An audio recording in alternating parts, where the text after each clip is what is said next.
Kunja Vihari. Jaya Radha Madhava Kunja Bihari. Jaya Radha Madhava Kunja Vihari. Jaya Radha Madhava Kunja Bihari. Jaya Gopi Jana Vallabha Girvaradhari. Jaya Gopi Jana Vallabha Giribharadhari. Jaya Gopi Jana Vallabha Girvaradhari. Jaya Gopi Jana Vallabha Giribharadhari. Yashodanandana Braja Jana Ranjana. Jasodanandana Braja Jana Ranjana. Yashodanandana Braja Jana Ranjana. Jasodanandana Braja Jana Ranjana. Jamna Tira Vanachari. Jamuna Tira Vanachari. Jamna Tira Vanachari. Jamuna Tira Vanachari. Jaya Radha Madhava Kunja Vihari. Jaya Radha Madhava Kunja Bihari. Jaya Radha Madhava Kunja Vihari. Jaya Radha Madhava Kunja Bihari. Jaya Gopi Jana Vallabha Girvaradhari. Gopi Jana Vallabha Girivardhari. Yashodanandana Braja Jana Ranjana.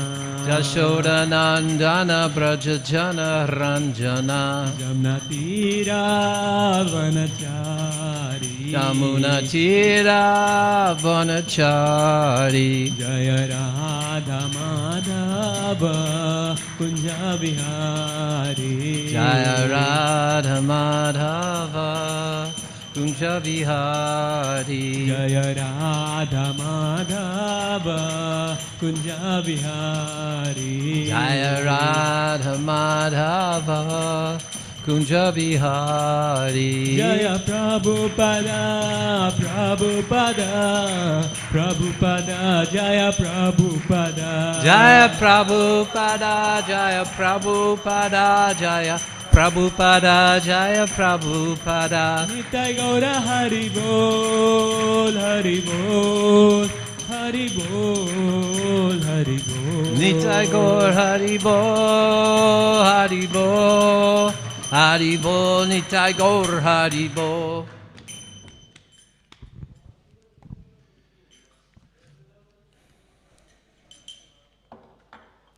Oh.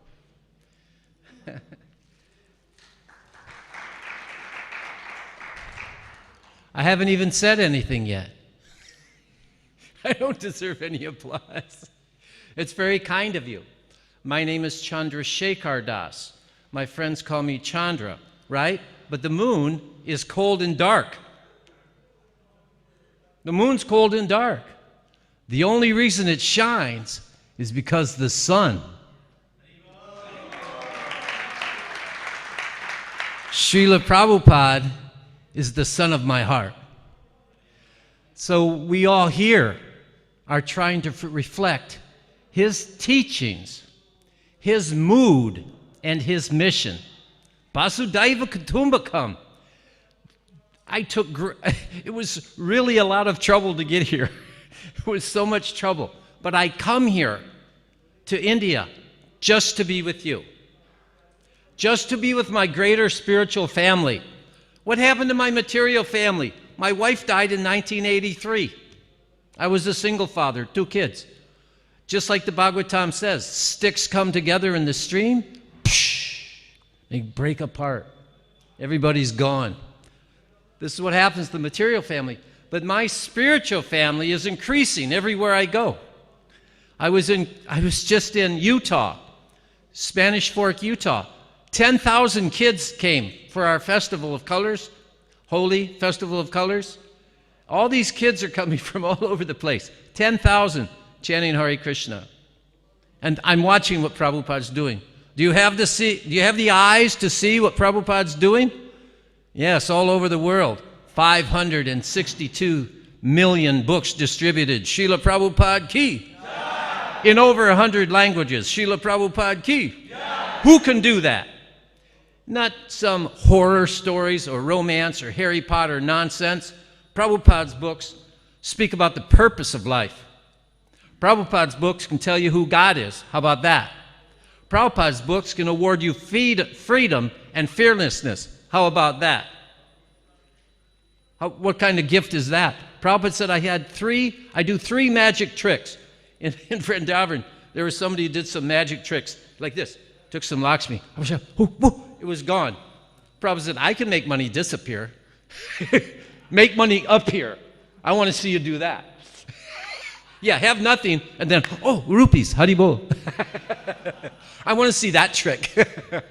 I can make money disappear. Prabhupada said.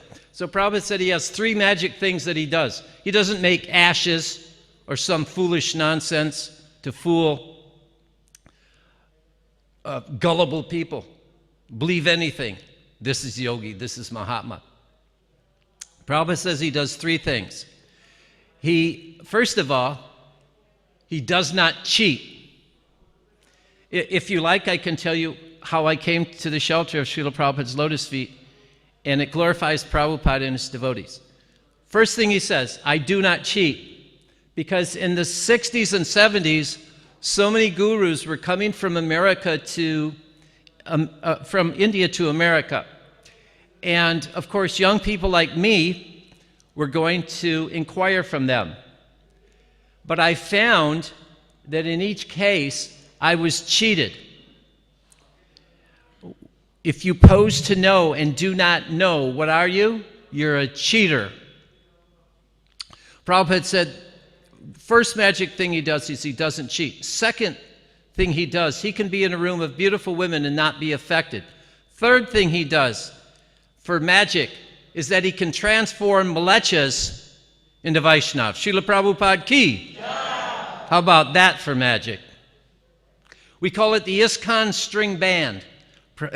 Just like if you're walking along and you see a stick and you see a gourd, and you put it together, and then a string, and you have a veena. Ding, ding, ding, ding. So in this way, Prabhupada put together ISKCON with American boy here, American girl, European, and all of these young boys and girls came to Srila Prabhupada's shelter. How? By the arrangement of his Guru Maharaj. He said that. Prabhupada said, my Guru Maharaj sent me. One girl in Australia, she said, Swami Prabhupada, why hasn't Krishna consciousness come before this, earlier? Prabhupada says, we were waiting for you to be born. Srila Prabhupada ki. Yeah. He's just waiting for us. And what magic is this? That Sri Krishna comes 5,000 years ago. Sri Chaitanya, Sri Krishna Chaitanya comes 500 years ago. He only comes once in 1,000 Juga cycles. And he was just here. What magic is this? That he has arranged that we come to this movement. It's no accident that this young fellow here in the green coat is come to the movement. Hello, how are you? He's looking at where is it? You, Haribol. Actually, I came here today because I thought he was giving class. I wanted to hear. No. But I'll give classes. So it's wonderful to come and to be a part of this Vasudhaiva Kutumbakam, spiritual family. 50 people chanting Mangal Artik today. When I go to Pune, there's like 120 brahmacharis jumping. Haribol. And Juhu, and Delhi, Glory of India, all over the place. What's Prabhupada doing? And in Seattle, Washington, America, they have 3 farms. Did you know that? No, but that's what Prabhupada's doing. So it's wonderful to open our eyes to see Prabhupada's potencies happen today. We are seeing the modern day pastimes of Sri Chaitanya Mahaprabhu. I just came from a temple in Atlanta. They did 50,000 books in December, big books, 700 sets during the year. And it was man to man. They went person to person. One devotee, Mahotsaha Das Brahmachari, did 1,170 books in one day. Whew. That's modern day pastimes of Sri Chaitanya Mahaprabhu. I was in the room when Tripurari Das got a letter from Prabhupada that said, "You're the personification of book distribution." But these days, it's Mahotsaha and others like him. One time, Prabhupada was in Philadelphia, and a professor, his name was actually Professor Vaishnava, and he had been brought in by one of, I think, Ravindra Swarup, from what university, but he taught a course on Hinduism. So he sat down with some of his students in front of Prabhupada, and Prabhupada said, "So, you're teaching this course on Hinduism. What is Hinduism?" And he said, "I don't know, you tell me." So he got an attitude with Prabhupada right away. Prabhupada turned to his disciple, Swarup Damodar Maharaj. He said, "He teaches, but he does not know. What do we call that?" "He's a cheater, Srila Prabhupada." "He's a cheater." Prabhupada said, "I didn't say it, he said it." Prabhupada's so beautiful. So they went back and forth. Prabhupada's chastising him and he's speaking. Actually, then he succumbed to Srila Prabhupada and he said, "Actually, it's true. I'm a cheater, but I'm an honest cheater." And Prabhupada just laughed. He said, "What is the position of an honest cheater?" It's nonsense. Actually, Prabhupada went everywhere, to Professor O'Connell, to Dr. Vaishnava, to Cardinal Danilou, and 1,000 other individuals, and had discussions and debates. And he was only defeated one time. And when was that time? When was Prabhupada defeated in debate? When he met his spiritual master, Srila Prabhupada ki. He said, "I was defeated, but I liked it."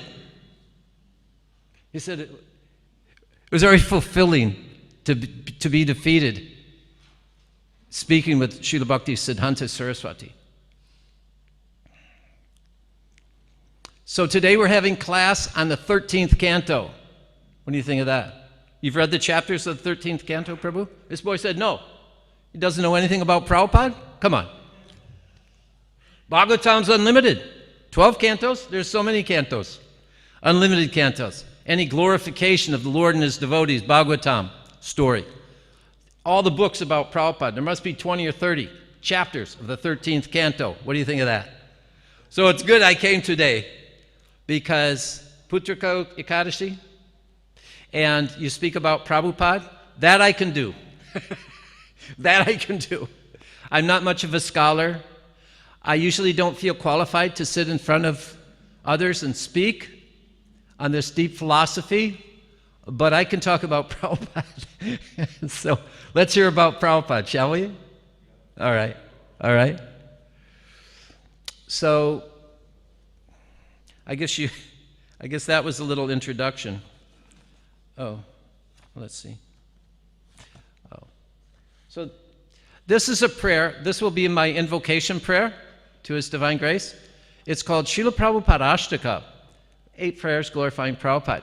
Prabhupada says in the 10th canto that to glorify the Lord is the most important activity, but more important is to glorify the devotees of Lord Krishna. And that's one of the things I do in my life. I've written many books glorifying the various sannyasis in our movement. I've written 108 prayers to Srila Prabhupada 2 times. I've written 192 prayers to Haridas Thakur. So this is something I do.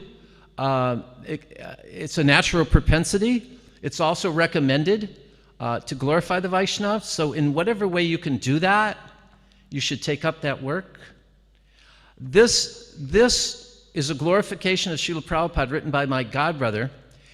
He came to Boston Temple in 1970, and he brought his things in, and he threw them down in the front hallway, and he lived there, and he slept there. And so he was a little eccentric. And they used to call him Crazy Peter. So they wrote Prabhupada, said, Srila Prabhupada, this boy's a little eccentric. He lives in the front hallway. Should we ask him to leave? And Prabhupada said, no. It turns out that he was a brilliant Sanskrit scholar. He became initiated by Srila Prabhupada, Kushakrata Das. He's written over 100 books. Beautiful, wait until you hear his prayers. Beautiful Sanskrit poetry. And he's translated another 100 books. What's the name? Kushakrata Das. So somebody we thought was Crazy Peter turned out to be an extremely preeminent Vaishnava. One time a girl wrote Prabhupada. She was complaining about this, that, and the other thing, about this person was doing that. So Prabhupada wrote back. He said, I ask you to tolerate them as I tolerate you. One time somebody wrote some poetry, sent it to Prabhupada. Prabhupada said, I've read your poetry. It is a waste of time, money, ink, paper, intelligence. Poetry must be authorized, following in line of Rupa Goswami. So I think you'll find this. I have many prayers to Prabhupada here, not just one, but we can't read them all today. But we'll read this one. Is that okay? Shall we hear? Srila Prabhupada Ashtaka by Kushakrata Das. The poeticized English translations are by Dravida Das, another brilliant Vaishnava, friend of mine. So I'll sing them, and I'll read the translation as we go along. Shri Shri Navadvipa Parapradipa Sandipyamana Satato Bhuviya Chetastamohanti Jasya Jatnat Tankirtayama Prabhupada Devam. The transcendental lamp of Navadvip, Gauranga Dev, he took with great endeavor the world to save, who long had dwelt in darkness, never chanting Krishna's name. The vast renown of Srila Prabhupada I now proclaim. Shri Bhakti Siddhanta Prachodeta Shri Vyasya Yakosham Kushalam Kripaluhu Sanmalicha Vagdesha Chaye Jadadjas Tankirtayama Prabhupada Devam.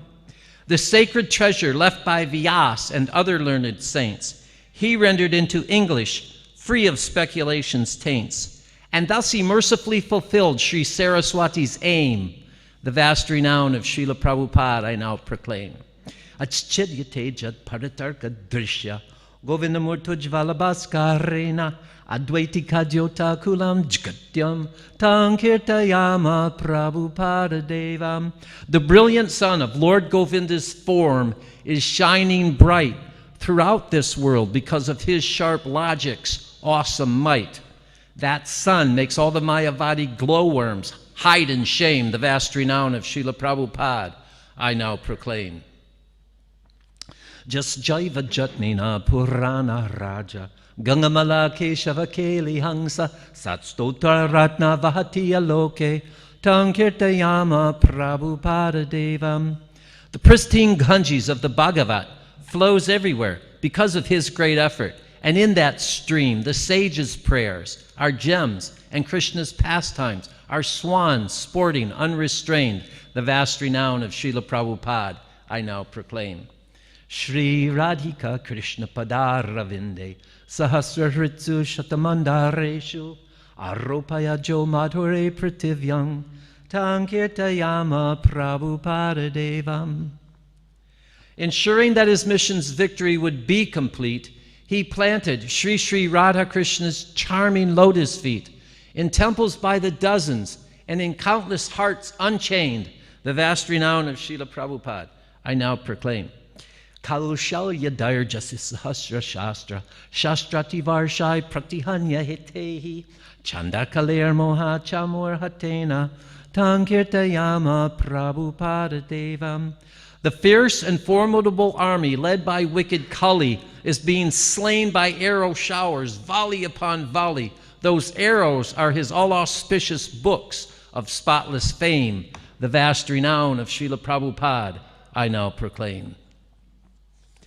Nana lasad gora sudha prakasha palakshitaus eva jaina Krishnanuchinta janasanga briksha Tankirtayama Prabhupada Devam. The Hare Krishna movement's a desire tree whose fruits are all the splendid ways Lord Gora's army wins recruits to plant that tree upon the earth. From Krishna's realm he came. The vast renown of Srila Prabhupada I now proclaim. Jo nitida jivatataiva kishinijasa sikshasu hasanugami kripambudirnanda sutashratatma Tankirtayama Prabhupada Devam. An ocean of compassion he has taken shelter of, Sri Nanda's son with all his being in everlasting love. He lives on by his words, whose followers with him remain. The vast renown of Srila Prabhupada I now proclaim. I pray that those who read this hymn, which shines the brilliant light of Srila Prabhupada's renown in Kali Yuga's night, will soon attain firm faith in his instructions so that they may one day join him in Goloka and there with Krishna stay. Srila Prabhupada ki. Yeah. Now, if you can find something better than that, please let me know. So it was with great endeavor that I got here, because since 1976, I've been coming to India very easily. You buy a ticket, you jump on a plane. But with the COVID protocols, it was very difficult. And so I've been here before. I've been to Dwarka before. Did any of you see me before I was here? This guy's threw a birthday party for me or something. Mother Juti Gopi, she's like a daughter to me. Anyways, I was here. So I was praying to Rukmini. And I was just reading about Rukmini in Krishna book, when Krishna kidnapped her. And I've always remembered how Rukmini has green eyes, pink lips, and curly hair. And when she came out to worship Durga, she was so pretty, all the kings and princes saw her and fell off their horses. They fell down on the ground. And when they're falling on the ground, trying to get themselves together, Krishna snatches her away. Krishna takes her. And then Prabhupada said at one time, Rukmini was driving the chariot. Yeah, she's Kshatriya. She is Kshatriya. Krishna's fighting the princess.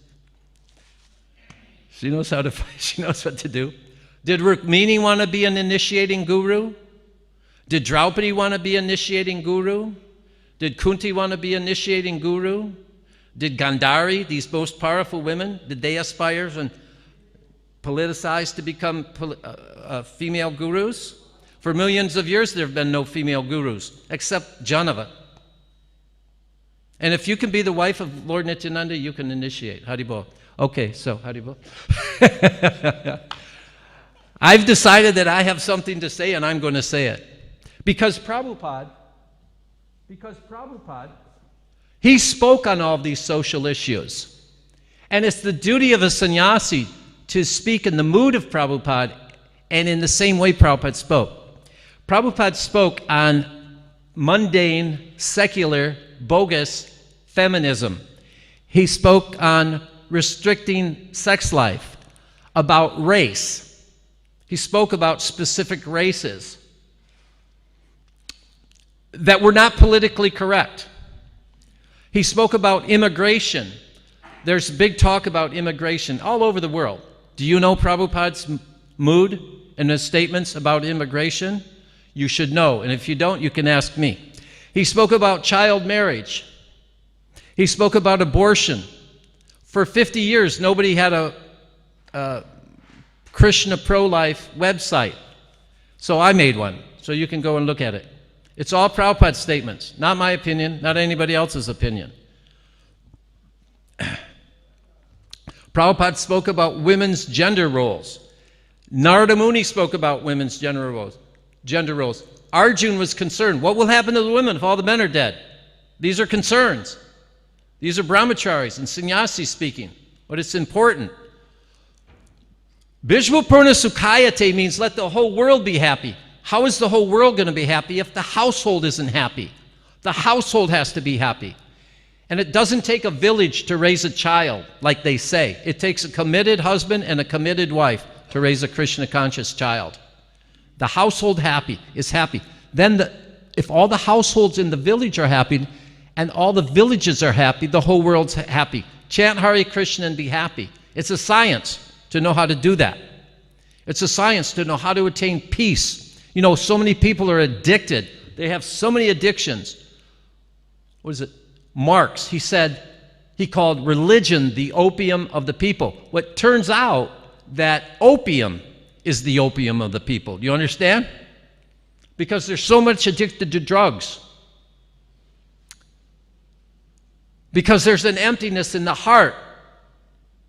And that emptiness is because of our existential condition of being orphans.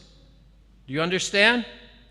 That people who don't know who their mother and father are don't have fulfillment and peace in the heart. But I know who my mother and father are, Mother Hara and Father Hari. So I'm very happy. Before I came to Krishna Consciousness, I'll tell this story a little later.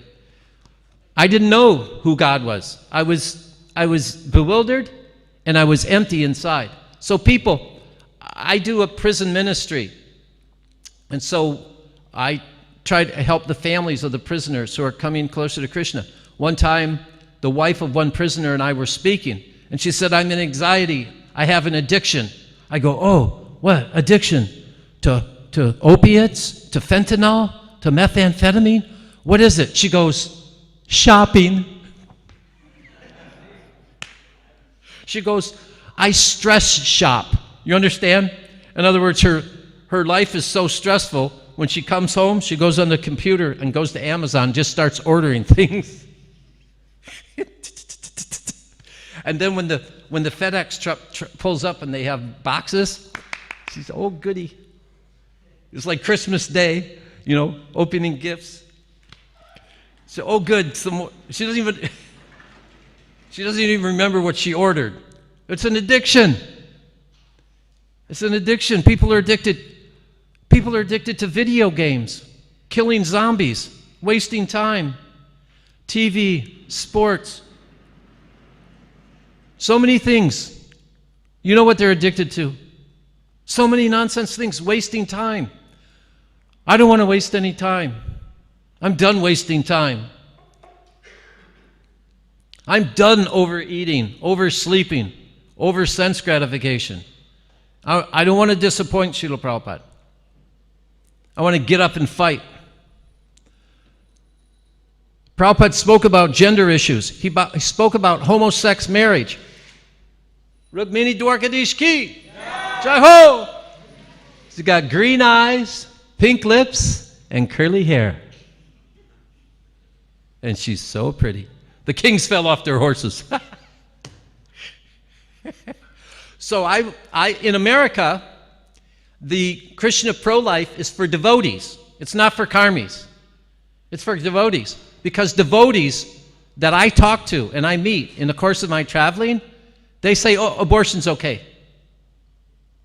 Yeah, you can't believe it, can you? But I meet it. I meet the people. I talk to them, devotees. So I was in one preaching center, and the Supreme Court in America, they had just approved homosex marriage, means gay marriage, for all states. So the temple president, he wrote a paper. He said, the Supreme Court's decision to approve gay marriage is a victory for religion. And that's what I have to deal with in America. This nonsense, political correctness. What happened to these people? Devotees wearing tilak, dhotis. So that means religion, homosex marriage is a victory for Dharma. Does that sound right to you? Because in the 70s, when Prabhupada was read an article by his senior men, Brahmananda, from the Jehovah's Witness paper, it's called the Watchtower. They would have different news articles, and they read this to Prabhupada, things that are happening out in the world, and they read it to Prabhupada, and he said, just see the degradation, men marrying a man. So Prabhupada said it's degrading, just see the degradation. Really, if you want to know, we don't care what a person's gender orientation is. We don't care. Because we're yogis. So we don't act on our gender orientation. We don't act on lust. We refrain from these things. It's a great enemy of the yogis. So if somebody comes here and they're going to act like a gentleman and a yogi, that's fine. We don't care anything beyond that. You understand? But this nonsense of a church sanctioning man marrying a man, it's a symptom of the degradation of Kali, and then devotees are telling me it's a victory for religion. So it is my duty, if I'm going to sit here, that I have to speak as Prabhupada has spoken on these issues. For instance, and then Prabhupada spoke about terrorism, and so have I. But anyways, I won't bother you with it. Polygamy, Prabhupada spoke about. The non-egalitarian social system of Daivi Varnashram Dharma and child labor. Prabhupada spoke on those issues.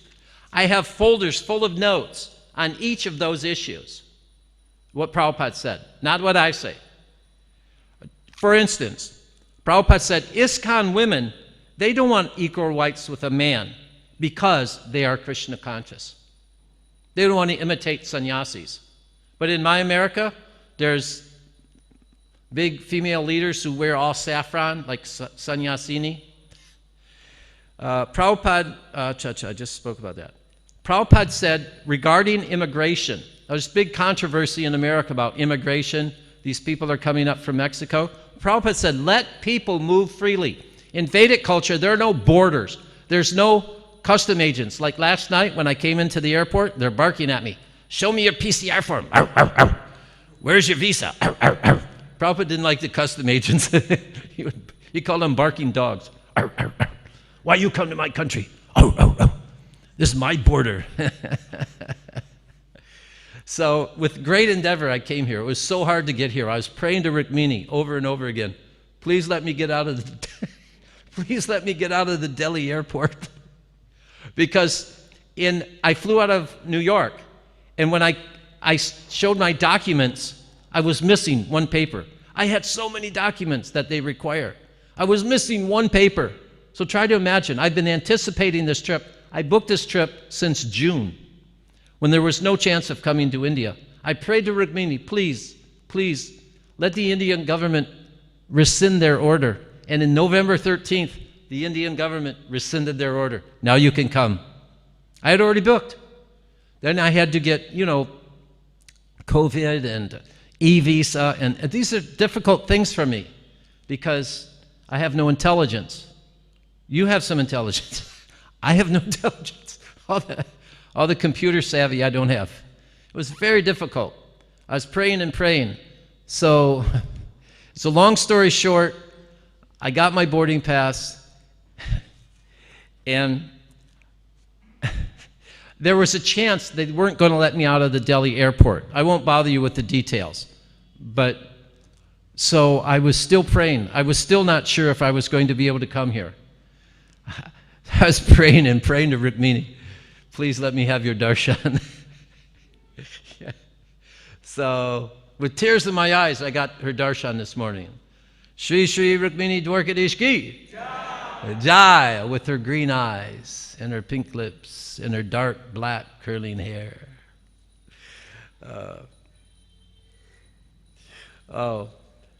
Listen. And then there's a sannyasi. There's a sannyasi I have to deal with in America. And he's advocating that we should, he says Prabhupada has us dressing like Muslims because we wear a kurta. He says that's Muslim dress. I want to slap him. So he advocates that we dress like mlechas, wear pant, coat, shirt, like that. So that's somehow better, that we should dress like mlechas. Here's what Prabhupada said about that. Would you like to hear? On this issue? There's many quotes. I'll just read a few. So in our discipline, Prabhupada speaking.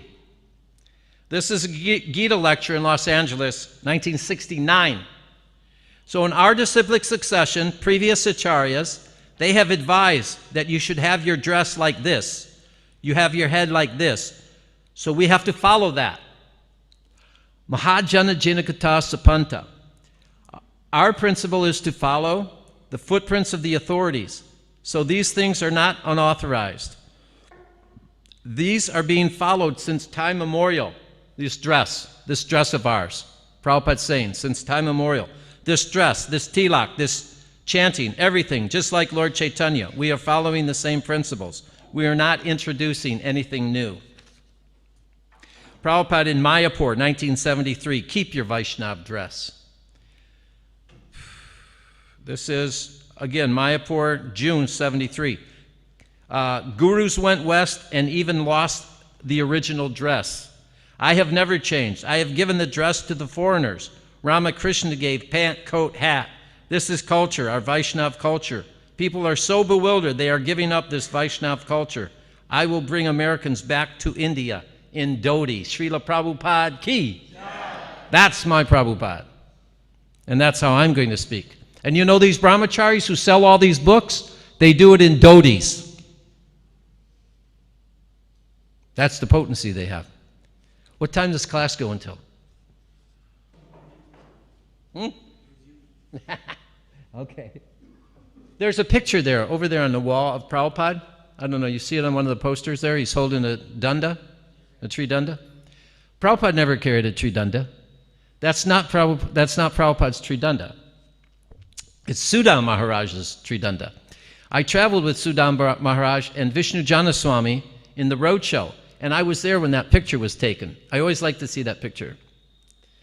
So Prabhupada was getting his picture taken in Henry Street in Brooklyn in 73. And it was a photo session, a formal photo session. They were trying to get some shots of Prabhupada with a Tridanda and by his books. So the Brahmacharini, the girls, were looking out of their windows, and the Brahmacharis were looking out our windows. You know, the windows are just full of heads watching Guru Maharaj, you know, in a photo session. And so at one point, he turned to the photographer and he spoke to him and he pointed at us. So I asked him after the photo session, I said, what did Prabhupada say when he pointed at us? Prabhupada said, can my students be in the picture with me? It's so sweet. Prabhupada's so nice. So what should we talk about? There's many things. Do you have any questions? Any doubts, comments, any criticisms of anything I've said so far? No questions? That's all right. Yeah, what you got?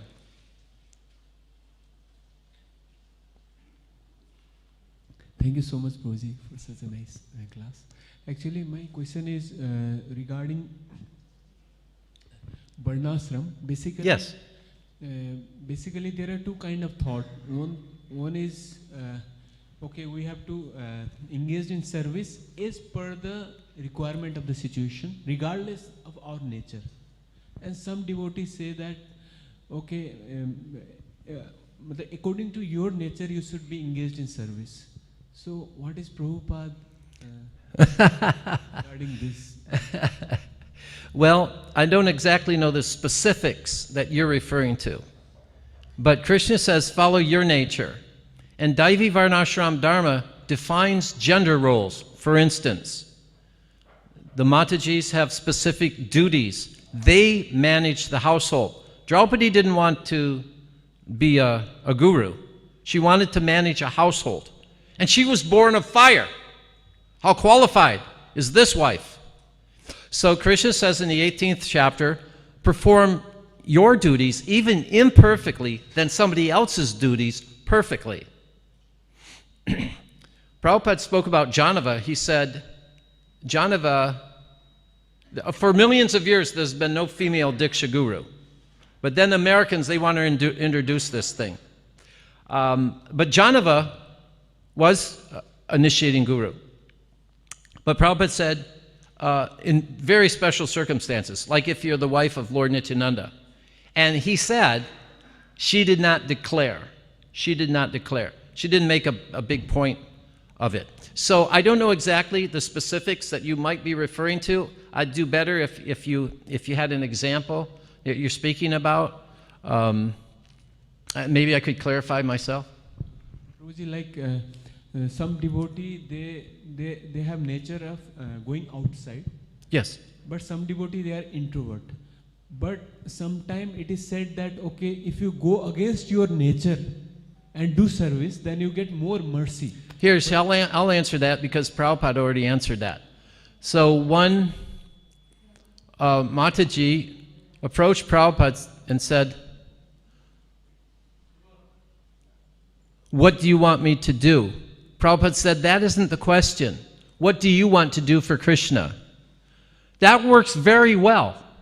When you know your psychophysical nature and your propensities, affinities, and talents, you use them in Krishna's service. But what do you want to do for Krishna? You know what I want to do? I want to travel and meet my spiritual family and defeat all this nonsense going on in different places in the movement. So, according to your nature, of course, if you do something difficult for the Sankirtan mission, obviously you're going to get great credit. I was in a class in Chicago when Prabhupada said, if you go on Sankirtan for just 3 days, it's equal to the 60,000 years of Vishwamitra Muni's austerities. So great thing. So, and Bhakti Siddhanta Saraswati, he said he didn't care what your results were. He cared that you went out there with the proper spirit. You had proper sadhana. You approached people as Krishna's representative, and you tried to present Krishna consciousness. He didn't care if you sold 3 or 4 books. He was happy. Bhavagrahi Janardhan means Krishna's happy with the spirit of service, not exactly the service that is done. Just like I see around the movement, the ladies go up and they want to see Krishna right away. You know why? Because they love Krishna. And I travel so that I can figure out how I can love Krishna by studying my family. Prabhupada said that. Ladies' hearts are very soft.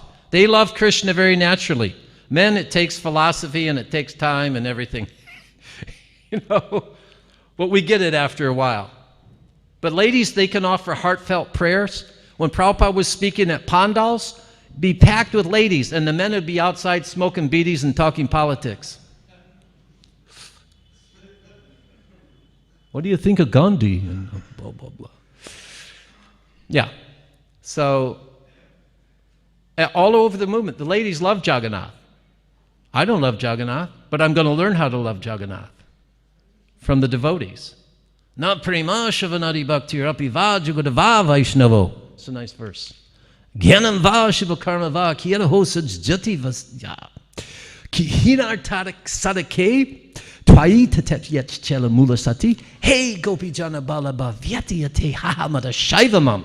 That means, oh my Lord, I do not have any love for you. Nor am I qualified to discharge devotional service by chanting and hearing, nor do I possess the mystic power of a Vaishnava, knowledge or pious activities, nor do I belong to a very high caste family. On the whole, I do not possess anything of value. Still, O beloved of the gopis, because you bestow your mercy on the most fallen, I have an unbreakable hope that is constantly in my heart, and that hope is always giving me pain. Na prema shavanadi bhakti rapijad Vaishnava. I don't have any love for Krishna. Prabhupada said that's one of the primary qualifications of a devotee. Lord Chaitanya said it.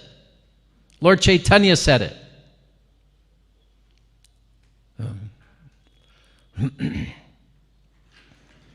I was listening to Prabhupada speak the other day in my car, and he said, Kamadinam katina katida palita durne deshas teshang jata maina karuna nanapashanti utsrids jaitan adujadapate sang pratang labda buddhis pungayata sharanang abayang mangniyuk swapma dasye. That verse I call the prayer of the prisoner, because here's the meaning of that verse. O my Lord, there is no limit to the unwanted orders of material desires in my heart. Although I have rendered these dirty desires so much service, they've not shown any mercy to me. I've not been ashamed to serve them, nor have I wanted to give up these dirty material desires in my heart. But now, I do want to give them up, because by the mercy of your servant, I've been given the proper intelligence to walk the path of Atma Tattva. Due to transcendental intelligence, I now refuse to obey the unwanted orders of these material desires, these dirty, filthy desires in my heart, and I now come to you to surrender myself at your fearless lotus feet. Kindly engage me in your personal service and save me.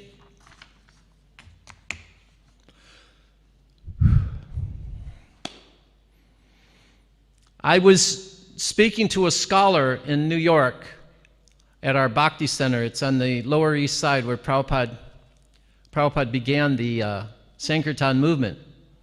I was just in 26 Second Avenue making my prayers, 2 days ago. I was standing underneath the Hare Krishna tree where Prabhupada first chanted in Tompkins Square Park. You can go to these holy places. I always go to New York City to go to the holy places. It sounds funny, doesn't it? Yeah, because there's Krishna Balaram in Queens. There's 5 boroughs, 5 sections of New York City, 5 boroughs. There's Krishna Balaram in Queens, Radha Govinda in Brooklyn, Radha Murlidhar in Manhattan. And you can go to these places for pilgrimage. These are very dear to the ISKCON Gaudiya Vaishnavas. And so I go to New York. I don't care if it's a lot of trouble. I go for pilgrimage. It's just as good as coming to India. But I'm getting to be an old man. You could say, I'm old. Prabhupada didn't define it like that. He said, what's the definition of old age? About to die. So who knows how old you are? I've held children in my arms and they passed away because they've drowned or whatever. All my friends are passing away. Every day there's a new person that's left his body that have been close to me, not just somebody I didn't know. So, but who's guaranteed? The need of the spirit soul is that he wants to get out of the covered walls of the greater universe. He wants to see the free lightness and the spirit. That complete freedom is achieved when he meets the complete spirit, the personality of Godhead. Rukmini Dwarkadi, Srila Prabhupad ki. He's brought us together as Vasudev family. Prabhupada's brought us together as Krishna family, brothers and sisters. Prabhupada has been the source of our good fortune. Anything good in my life has come from Prabhupada. So I was asked, where is Rohini Sutta Ram? Where's Rohini Sutta Ram? Where is he at? Is he there? Somewhere left. Anyways, he picked me up at the airport last night, and he said, tell us how you came to Krishna consciousness. So I said, I'll tell you when you're all together. Now he's not here. I'll tell him later. Would you like to hear that? Okay. So the reason I speak it is because Sanatana Goswami says this type of testimony is very first-class evidence. And we like these stories. And it glorifies Prabhupada and his disciples. So what happened was, in America, we were raised in a church. They said, we're the only church. No other church is good. They're all bogus. And this is your first life. You were created at the time of birth. That's when you started. And then the body dies and you can go to heaven. So this is their crazy theology. So at the end of life, you either go to heaven or hell forever. That's what we were taught. Now, hell, it's a bad place. It's torture, it's pain. You read the descriptions of hell in the Bhagavatam. They teach that you can go there forever. Now, would a father do that to a child? Krishna's the Supreme Father. Could you, if you had a child, could you stand sending them for torture forever? Never stop? That's what we were taught. That's what I was taught. We started at birth. We weren't alive before then, had no consciousness before then. And when we die, we can go to hell forever. So I was raised in this tradition. But then in college, I started asking questions that were very pointed. I said to my parents, my mother, she was very religious, my priests and my professors, I said, who is God? Well, what can they say? What can they say? You can ask anybody in America who is God. They haven't got any answer. It's very frustrating when you're a young man and you're on a spiritual journey, like Radhanath Maharaj wrote The Journey Home. I also traveled to the Himalayas to meet yogis and gurus, but they were the Himalayas of America. Haribol? The Rocky Mountains. Yeah, it was. It was Denver and Boulder, because I didn't have to go to India. They were all coming to us, all the yogis. There must have been 20 of them. They had their ashrams and temples and this and that. So you'd go and you'd inquire from them. So I won't bore you with the foolish things that they said, but they were all bogus. You see, I was getting cheated one after the next. What's Prabhupada's magic? He didn't cheat me. I was looking at pictures of yogis, like sitting in a lotus, and they had their eyes. I was wondering, what are they seeing? And what are they doing? What's the technique for self-realization? Nobody would explain it to me. They talk in vague terms of cosmic consciousness and pranayam and this and that. And everybody cheated me. Every bogus so-called teacher and yogi cheated me until Prabhupada came and gave me my beads. Srila Prabhupad ki. Yeah. They said, you chant on these beads and you'll be with Krishna. If you chant, Prabhupada was in Detroit, and my friend came out of the room with Prabhupada, and he said, Prabhupada just told me something. He said, if you chant on your beads very nicely, he said, eventually you'll see all the pastimes that you've read about in Krishna book. And then Prabhupada said, if you continue to chant on your beads, you'll see all the pastimes you haven't read in Krishna book. Srila Prabhupada ki. Yeah. This is what is awarded to the serious chanter. Lila will be enacted within your mind and heart like transcendental television. Prabhupada said it. I don't say it. Prabhupada said it in the Bhagavatam. This Paramatma realizations. Transcendental television. One time Prabhupada was asked, is Paramatma sitting or standing? Prabhupada went like this. He is standing. Srila Prabhupada ki. Now I have the tools for self-realization. And I was 19 when Prabhupada gave me my beads. And now I'm 32. So all those years later, I've been chanting all these years. Are you laughing at me? He's saying, you're not 32.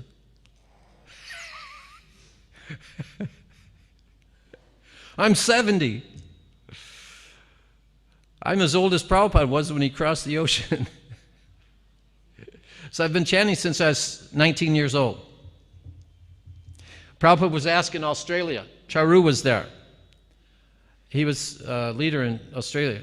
And a boy asked Prabhupada, Prabhupada, if you're practicing your sadhana nicely, chanting very seriously, how long until you realize Krishna 100%?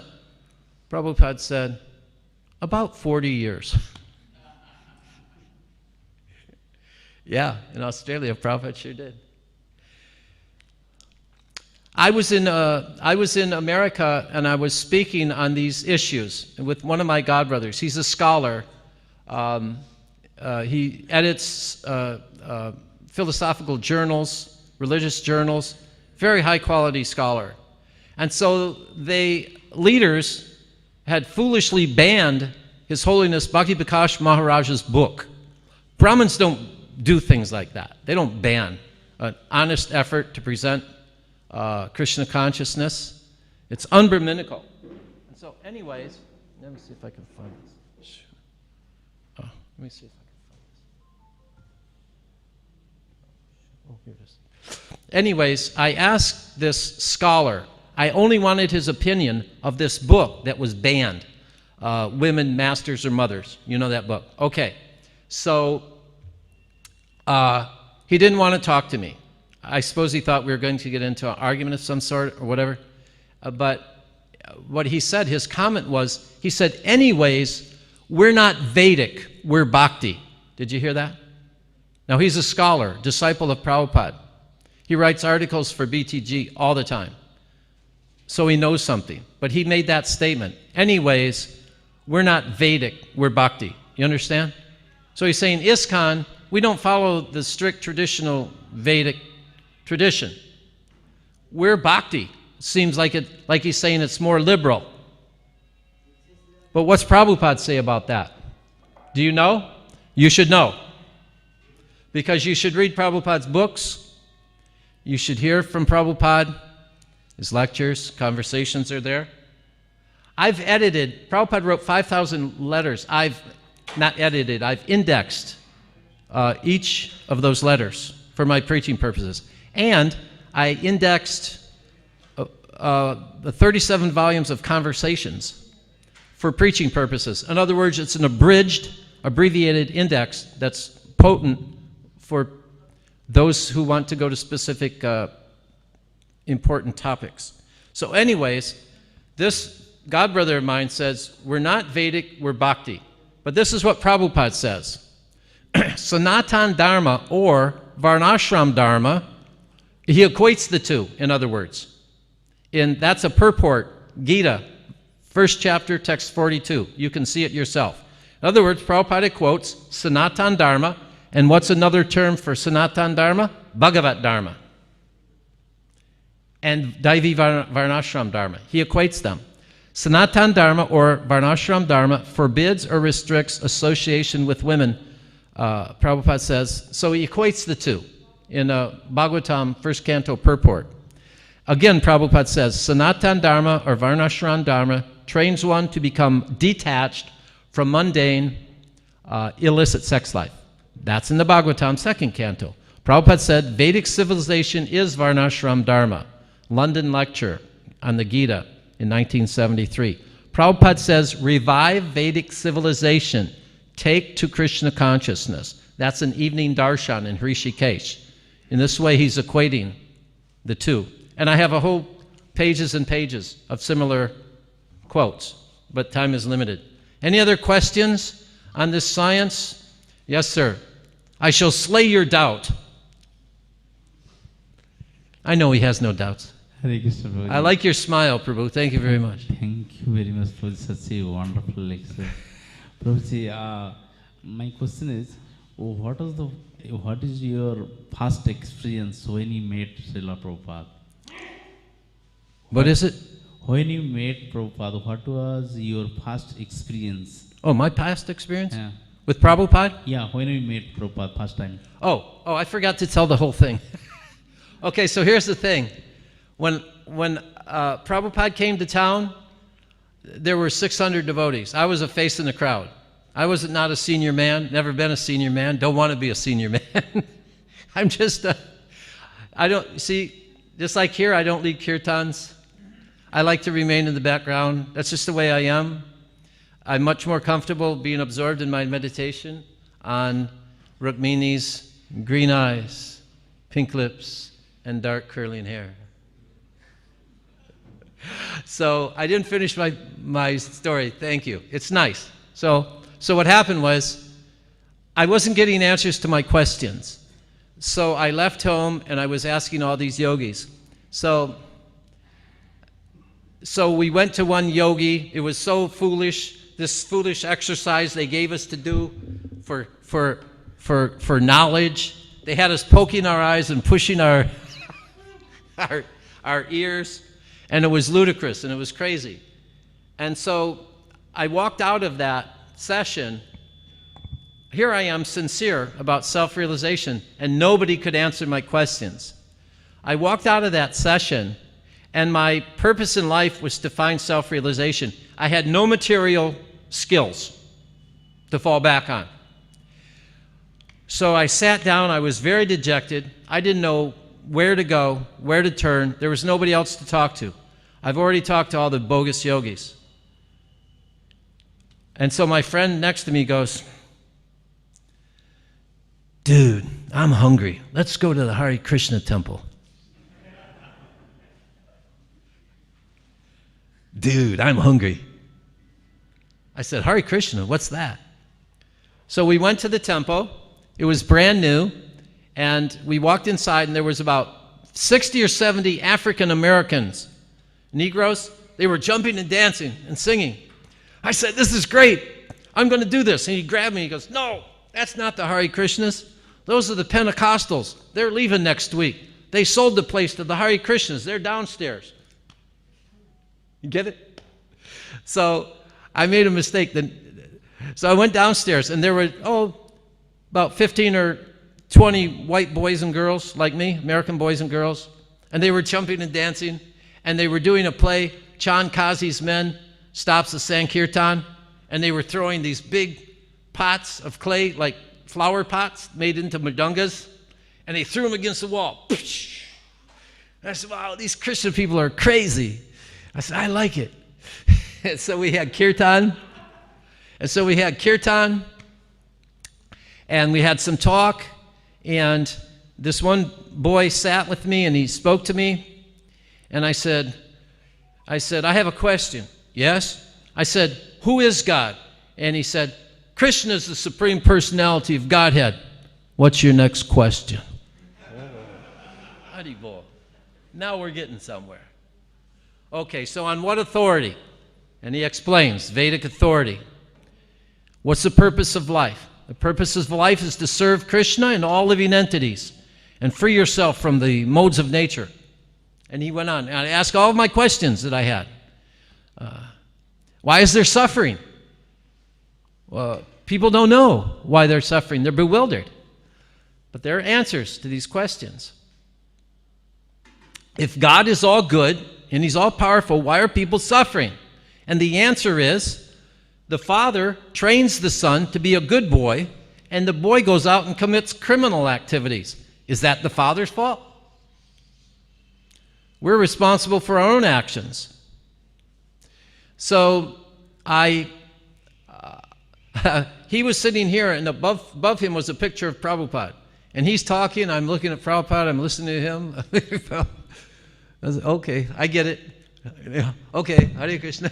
I surrender. So I began chanting Hare Krishna from that point. And I traveled around the country, and eventually Vishnu Janaswami, he shaved my beautiful hair. My beautiful hair. Bhagavatam says in this age, the men will think they're very beautiful with their long hairs. I had to give up my hairs. My beautiful hairs. Isn't it crazy what we think is nice? So I stopped being a hippie and I became a happy. So it was by Vishnu Janaswami shaved me up, and I traveled with Vishnu Janaswami as a brahmachari for some years. Oh, and I was making garlands every day for Radha Damodar, who looked just like Rukmini Dwarkadish. Haribol. I said, oh, I've come to Radha Damodar Mandir. Haribol. Very nice. I would make their garlands every day, and every day our budget for garlands was $0. Haribol. I had to go out and steal flowers for the deities. I didn't have $1 to buy a flower. Oh boy, those days were magic. Serving Prabhupada, serving the Sankirtan movement. I still see magic. In fact, I come to India to see magic. I saw so much magic on my last trip here, and I'll see magic this trip. I'm going to Varshana a few days. I'm going to Bharatpur for college preaching and prison preaching, and I'm going to Jaipur. Last time I was in Jaipur, we went for a few days with brahmacharis. Every day, every morning we would go, I would dance, and just as we were leaving, the last day we're going to be there, we're going to take off, the puchari walks off the altar, and he speaks to my friend in Hindi, my brahmachari friend, and he has something, and he presents it to him, and my friend says to me, he says, he's the Radha Govinda Pujari, and he's never done this before, but he wants to give you one of their outfits. He said the deities told him to do so. Haribol. Srila Rupa Goswami ki. Shri Radha Govinda ki. So there'll be magic. So I took so much trouble to be here. It's hard. It was hard. But I don't care. I just wanted to get here. And then there'll be so much magic.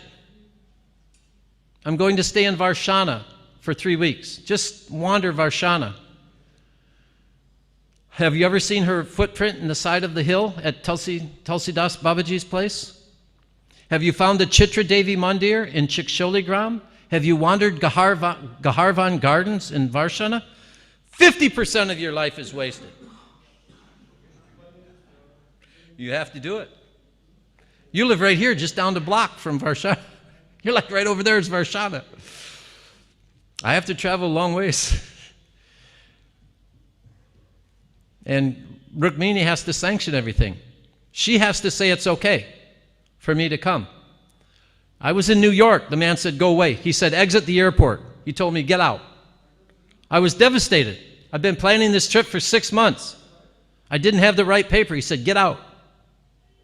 I somehow got the right document emailed to me, presented it. Then you have to present things 6, 10 times. You have to show documentation at boarding, security check-in. Oh my God. And then coming out of the airport, there was like 50 people have to see your boarding pass. Oh my God. I was glad to get here. I stayed up all night and chanted Hare Krishna. Prabhupada saved me by giving me Krishna. There's no problem in controlling the mind. If you try to chant clearly, distinctly, Krishna, and you chant in the right mood. What is the right mood? That of a child calling for his mother, like Prabhupada says. So when you call out in surrender and desperation, and you chant clearly, the mind will be controlled, and you will develop a higher taste, and you'll see pastimes you've never even read about. And you'll find out what is the substance of Nam Bhajan. What do you think of that? Are you chanting strong every day? Before I chant every day, I say various prayers for Nam Kripa, that Nam will please reveal himself to me in sound. Anubriti Shabda, that through sound vibration one becomes free. I don't say, Vedanta says. Anubriti Shabda, you become free through sound. By hearing the Gita, by hearing Nam Bhajan. Everything will be cleared up. Bewilderment. I have one thing for you. I think I have one thing. What is that? One thing. One other thing. Oh, there's so many things to talk about. There's so many things we have to say because Prabhupada said them. And they need to be told. Oh, I'll have to do it tomorrow or whenever. I'm taking off tomorrow. I'm going to Chippewa, because Chippewa is where Prabhupada wandered the alleys, and he lived there at Chippewa longer than he did at Radha Damodar. And I understand they've completed the renovations there, right? So Nilakant, he's always nice to me. So I want to see all the projects in Delhi. I want to go to 2 today. Who will take me? I'll go with you. Haribol. Put me in a rickshaw. I want to go to 2 other projects, because it's what's Prabhupada doing. I didn't come here to see the Ajanta caves or to see some rocks, trees, and water. I can see rocks, trees, and water where I come from. I've come here to see what Prabhupada's doing. All over Delhi. Delhi's on fire. Have you noticed? Delhi's burning up. Sangsara, Dava, Nala, Lidha, Loka. And the cooling potency is Prabhupada. Delhi's on fire with anxiety. You know how I know? What's with all the honking?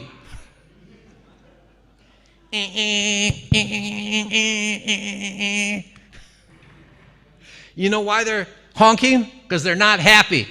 Because they're not where they want to be. I'm here and I want to be there. You know why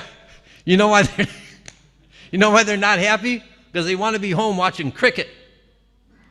I never watched cricket for 2 minutes in my whole life. I've never played a video game for 1 minute. You want to waste time? You won't get back home. You want to get back home? Hare Krishna, Krishna Krishna, Hare Hare. Hare Ram, Ram Ram, Hare Hare. You say 32 syllables in 3 seconds. Yeah, that's about an 8-minute round, a little less. You have to chant 32 syllables nicely in 3 seconds. It takes about 3 seconds to chant one mantra, right? You have to chant distinctly and with the right mood. What's the mood of surrender? Meek and humble. I'm most insignificant. I am fallen and rotten. Prabhupada was crying, saying, I am fallen and rotten. Prabhupada was saying, and feeling it. So we have to understand our position is that we are insignificant. I'm incapable of speaking to any of you about anything about Krishna consciousness unless Rukmini sanctions, unless Prabhupada gives me the potency to say something. I'm dark and I'm cold. That's my nature as a fallen materialist. I'm embarrassed by my past activities. I'm ashamed of my past activities, but I'm enthusiastic to become purified by chanting Hare Krishna, Krishna Krishna, Hare Hare, Hare Ram, Ram Ram, Hare Hare. Prabhupada saved me by giving me the Nam Bhajan. You have to want Nam. You have to get up and fight for Nam. You have to chant clearly and in the right mood. You won't have any problem getting a higher taste. You'll taste the substance of Nam. But you have to, if you take Krishna seriously, he'll take you seriously.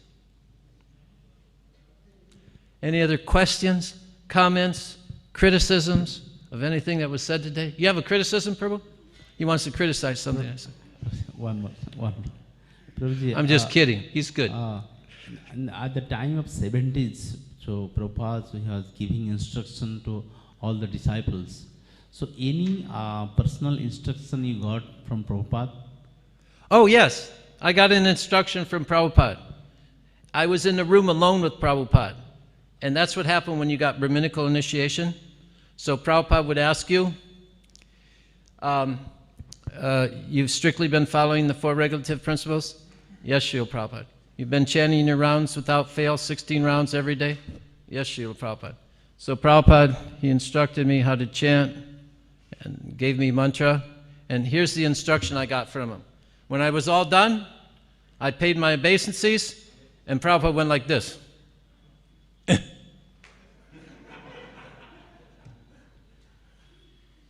That was my instruction from Prabhupada. He was telling me, you're fallen and insignificant, unqualified, and foolish. Get out. like a fly was on his knee.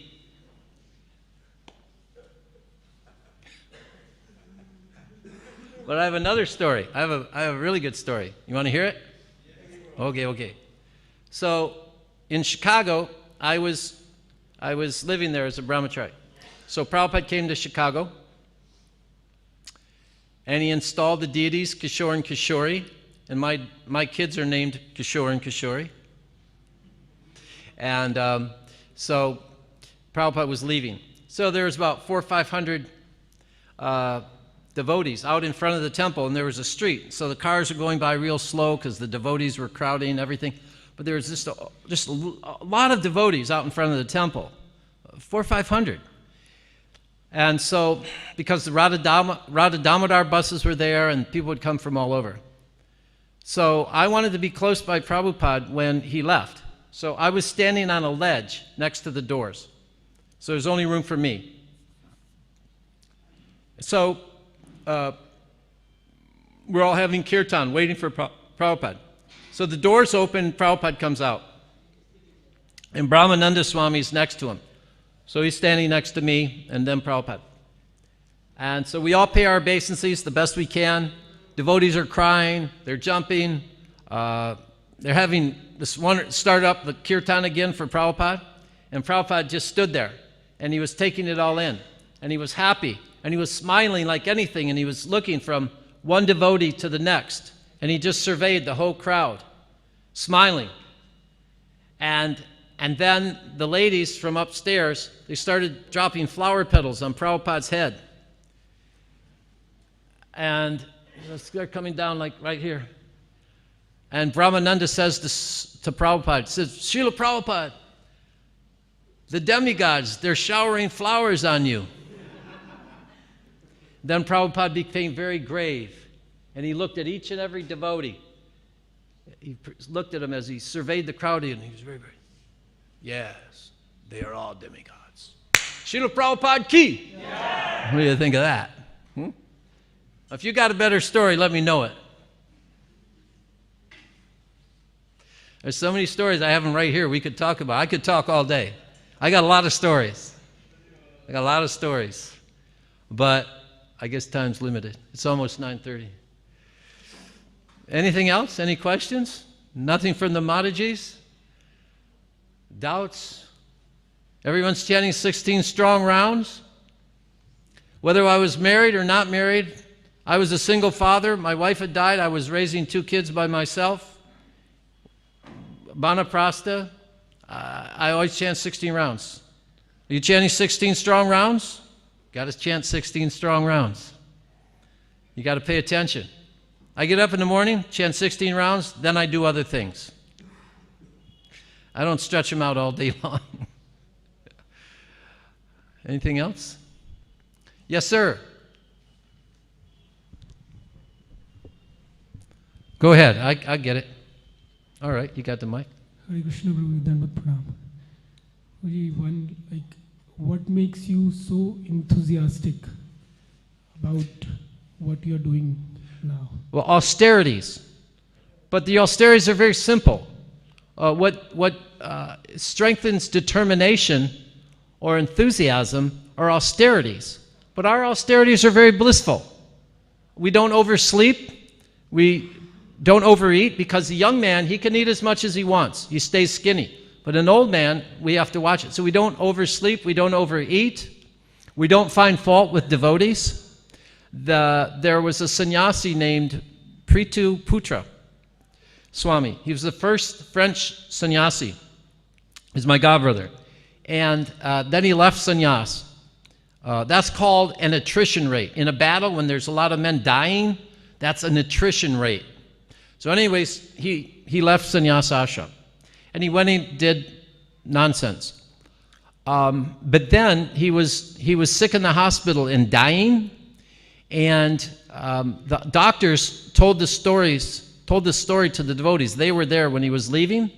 So he's very, very sick, very skinny, and he sits up in the bed and he said, "Oh, Srila Prabhupada, you came."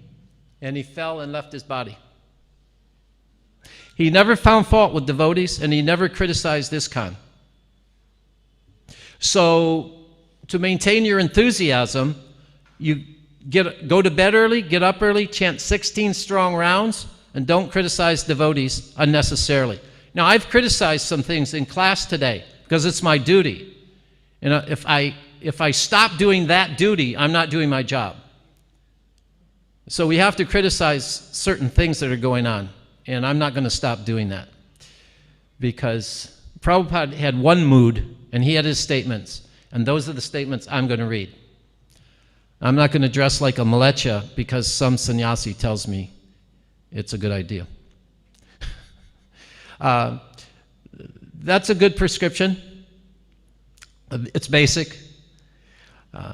I read Prabhupada's books 6 to 8 hours a day when I'm in my own place, doing study projects. I've been preaching in prisons for 35 years. That takes up hours of my day because I write lots of letters. So far, 44,000 handwritten letters, and in 35 years. Prabhupada wrote 5,000 letters in his letters collection. Yeah, 5 volumes. Anything else? That'll keep you enthusiastic. You have to follow the major and minor rules. But the major rules, you have to chant 16 strong rounds, and don't criticize devotees unnecessarily.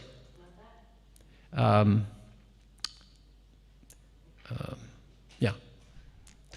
That will lead, when you chant 16 good, strong rounds, that leads to a lot of good decision making. And you'll have, when sadhus would meet previously, they would say, not say hello or namaste, they say, how's your sadhana? So your sadhana has to be strong. You have to chant strong, you have to read, obviously, these things. You have to perform minimal austerities. Our austerities are very blissful. Traveling is an austerity, but it's blissful because I get to meet you, I get to have Rukmini, Dwarkadish's darshan, and I get to see how to love Krishna. Because already today I've seen devotees who I know love Krishna. They love Jagannath because they rush up to the altar to see. When will I do that? When will I be so anxious? So my only hope is all of you. So will you bless me? Will you bless me with Krishna Prem? I hope you do. That's why I've come here. I'm learning everywhere I go. Prabhupada's creating lovers of Krishna. I'm still waiting for it to happen with me. But I'm confident it will happen. But that hope is giving me pain. It's fun to spend time together, isn't it? Talk about Prabhupada and what he's doing in our lives and what he's doing around the world. What Prabhupada's doing around the world. Reviving, re-spiritualizing society. As things are getting worse and worse. I don't know about India, but the horrible things that are going on in Kali Yuga are worse and worse in the States. Every day there's some tragic, horrible story. Prabhupada speaks about it in his purports, that sometimes, the things that are going on, it's just horrible. But this movement that Prabhupada's created, this family that he's created, can save the world. Each and every one of us have to do our job. Bundle up and go fight for Krishna. I'm bundled up here. Anything else? Huh? Let's see. Yes, sir.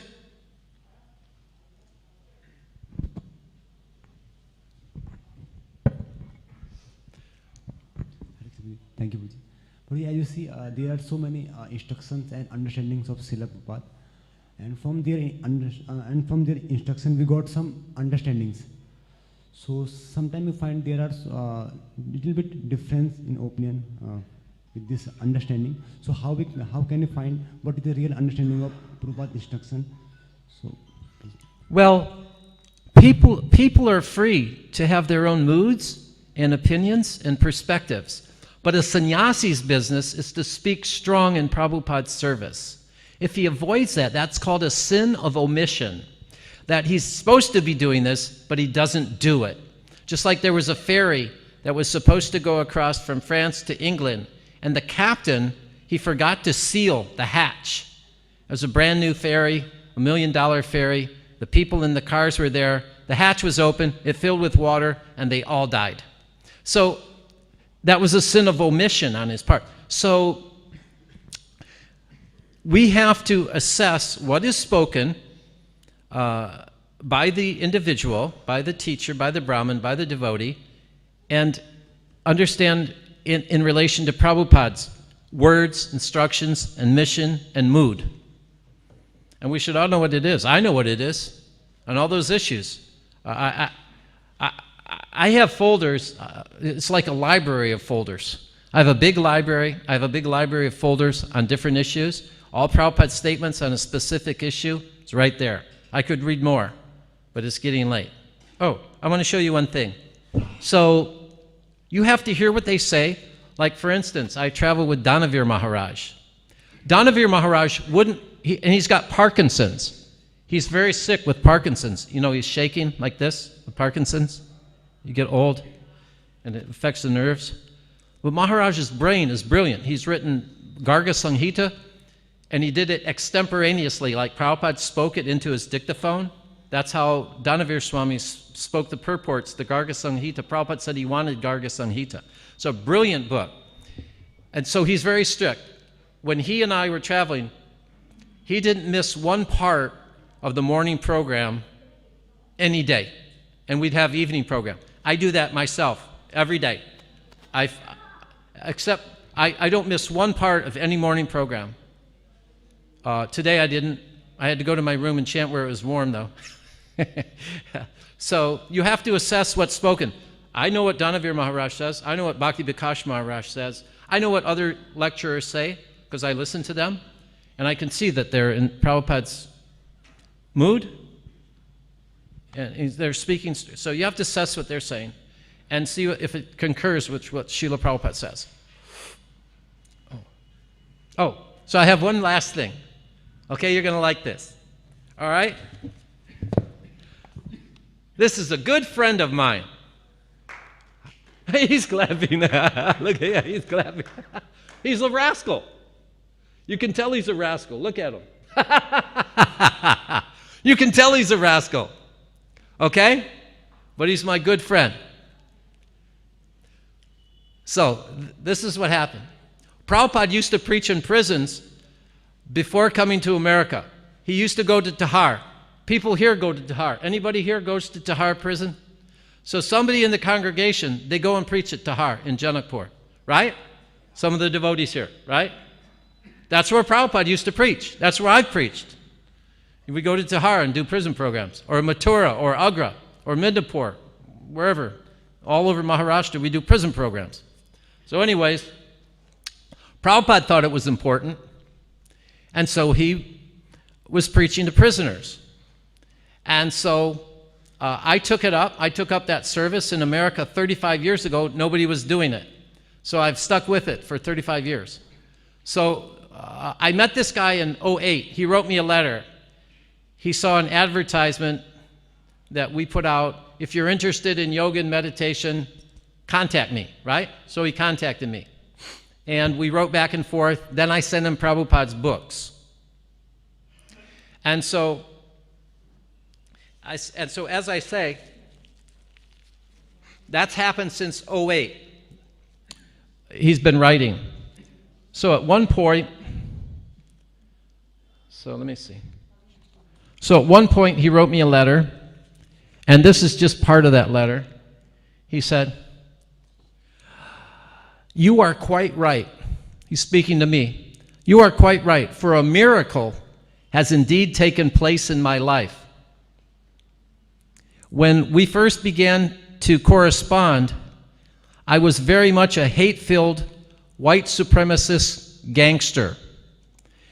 As a reminder, all you have to do is look at my 8x10 photo, which shows my tattoos and my stripes. He was a white supremacist. That means they hate blacks, Indians, Mexicans, Negroes. They hate them. They just think white's the best. And so, if you want to talk to me later today, you can talk to me. I'll tell you more about him. Anyway, so he says, you can see how much hate I have from this picture. He was full of hate, and he was looking for drugs. That's all he could do. In prison, there's drugs. Because he had an emptiness in his heart because he didn't know Rukmini Dwarkadish. And he was searching. And he said, but by the mercy of Krishna, Prabhupada, you and all of ISKCON prison ministry, I am a changed person.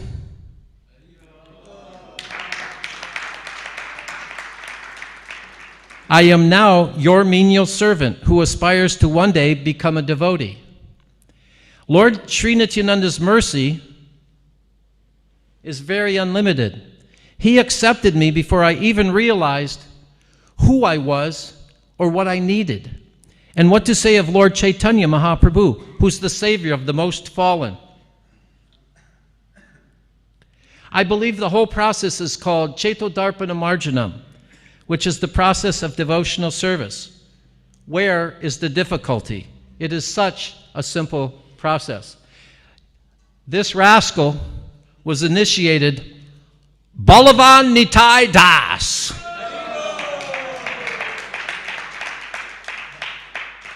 Srila Prabhupada's grandson. Isn't it wonderful what Prabhupada's doing? Open your eyes. You see Prabhupada everywhere. One time, there was like a Pandal program in South Africa. And this one man came up from the crowd. And every day, he's an old man, like in his 80s. And every day of the Pandal, when their kirtan was happening, he'd go, whole world sunshine, Srila Prabhupada. Whole world sunshine.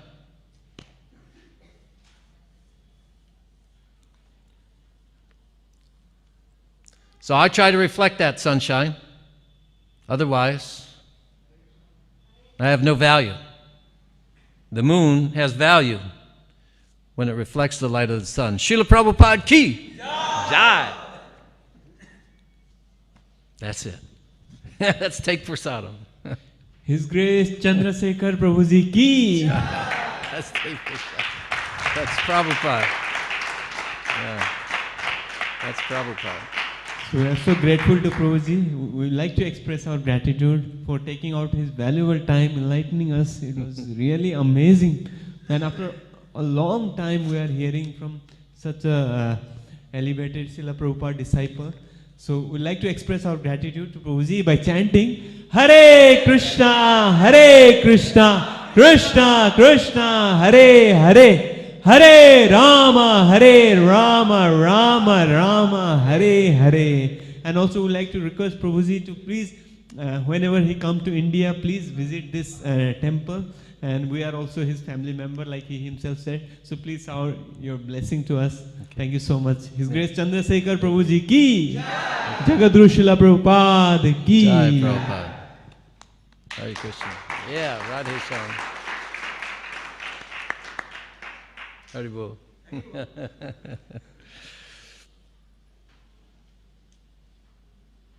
Yeah, I want to try to visit a couple of temples today. I'd just jump in a rickshaw and visit a couple temples, probably. Yeah, that'd be good.